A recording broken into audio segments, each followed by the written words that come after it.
गावाकडं असताना याला कांद्याची पात म्हणतात आता, पण गावाकडं असताना हे रोप असायचं. आम्ही असं रोप लावायचो.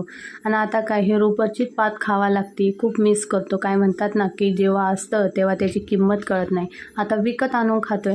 मग काय हे मला म्हणतात जेव्हा गावाकडं होतं तेव्हा तर खात नव्हती, आता किती खाते आवडीने. पण हां, ही खायला मात्र चविष्ट लागते म्हणून खाते आवडीने.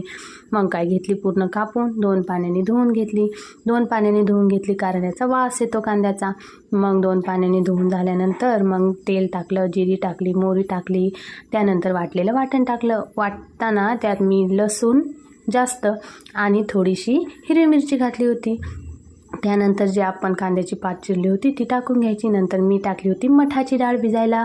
आता तुम्ही यामध्ये मुगाचीही घालू शकता. मग मठाची डाळ घेतली टाकून मस्त हलवलं आणि मीठ टाकलं चवीनुसार. भन्नाट अशी आपली कांद्याची पात तयार आहे. एकदा नक्की बनवून बघा. आणि आवडली ना रेसिपी तर लाईक आणि सबस्क्राईब नक्की करा. आता भेटूया नेक्स्ट ब्लॉगमध्ये. Bye bye.